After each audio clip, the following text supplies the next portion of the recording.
Hello friends, இன்னைக்கு ரொம்பவே ஒரு எஃபெக்டிவான வெயிட் லாஸ் ரெசிபி தான் பார்க்க போகிறோம்.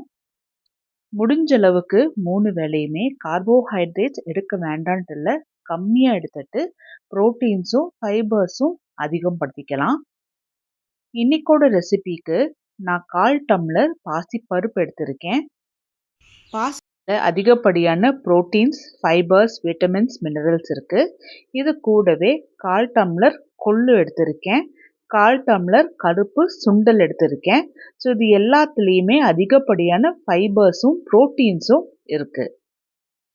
இது கூடவே 1/4 டம்ளர் வெள்ளை சுண்டல்.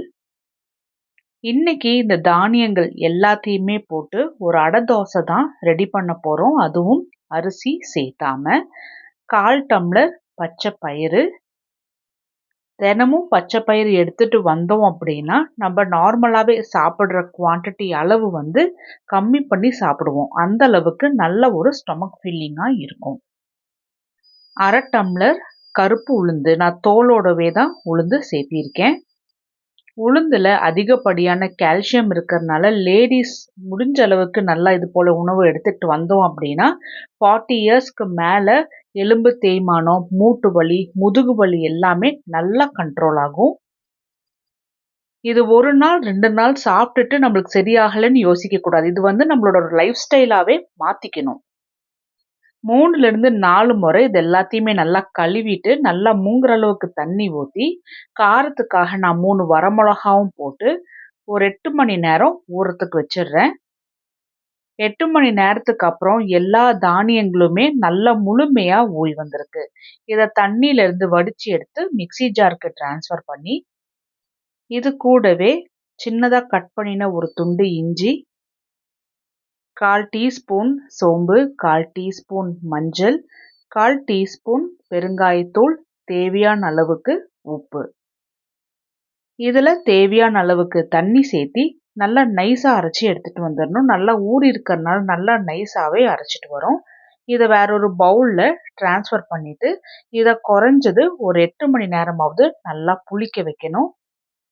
அடைக்கு ரொம்பவே டேஸ்டியான தேங்காய் சட்னி ரெடி பண்ணிடலாம். மிக்ஸி ஜாரில் சின்ன சின்னதாக கட் பண்ணின ஒரு துண்டு தேங்காய், சின்ன துண்டு இஞ்சி, காரத்துக்காக 2 பச்சை மிளகா, 1/4 டம்ளர் பொட்டுக்கடலை, ஒரு சின்ன வெங்காயம், ஒரு பல் பூண்டு.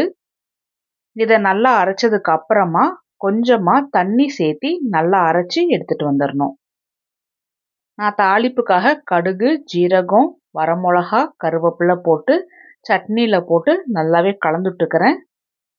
நான் அரைக்கும் போதே உப்பு சேர்த்த மறந்துட்டேன், அதனால இந்த ஸ்டேஜில் உப்பு சேர்த்தி நல்லா கலந்து விட்டாச்சு அப்படின்னா நல்லா ஹோட்டல் ஸ்டைலில் தேங்காய் சட்னி ரெடி ஆயிடுச்சு. அடைக்கு மாவுமே நல்லா புளிச்சு வந்திருக்கு. பாருங்கள் எந்த அளவுக்கு நல்லா ஃபெர்மெண்ட் ஆகிட்டு வந்திருக்குன்னு. இந்த மாவு நல்லா கலந்துட்டுக்கணும், ஏன்னா எல்லாமே தானியங்களாக சேர்த்திருக்கிறதுனால நல்லா மேலே மிதந்துட்டு வந்ததுக்கு தண்ணி எல்லாமே கீழே தேங்கி நிற்கிது. அதனால எல்லாமே நல்லா முழுமையாக கலந்து விட்டுட்டு அதுக்கப்புறமா தேவைப்பட்டுச்சுன்னா தண்ணி ஊற்றி கலந்துட்டுக்கோங்க. தோசை மாவு பதத்தை விட கொஞ்சம் திக்கான பதத்தில் இருக்கணும். தோசைக்கல் சூடான உடனே தேவையான அளவுக்கு மாவு ஊற்றி தோசை போலவே நல்லா தேய்ச்சி எடுக்கலாம். நல்லா சாஃப்டாக நல்லா முறுமுறுன்னு வரும். இதில் நான் கொஞ்சமாக தேங்காய் எண்ணெய் ஊற்றிக்கிறேன். நீங்கள் நெய் வேணும்னா நெய் கூட தாராளமாக ஊற்றி சாப்பிட்லாம், உடம்புக்கு ரொம்ப நல்லது. ஒரு பக்கம் நல்லா முருகினதுக்கு அப்புறமா இன்னொரு பக்கம் திருப்பி போட்டு 2 பக்கமும் நல்லா முழுமையாக வேக வச்சு தான் சாப்பிடணும், ஏன்னா தானியங்கள் நல்லா வேகிறதுக்கு லேட் ஆகும். மிதமான சூட்டில் வச்சு 2 பக்கமும் நல்லா வேக வச்சு எடுத்துக்கலாம். அடை தோசை சூப்பராக ரெடி ஆயிடுச்சு. இதே போல் நான் மீதி உள்ள மாவுக்குமே நான் தோசை போட்டு எடுத்துக்கிறேன். ஒருத்தர் ஒரு 2 தோசை சாப்பிட்டாவே ரொம்ப ஸ்டொமக் ஃபில்லிங்காக இருக்கும், கும்முன்னு இருக்கும். அதனால உங்களுக்கு எவ்வளோ தேவையோ அதுக்கேற்ற மாதிரி சாப்பிட்டுக்கோங்க.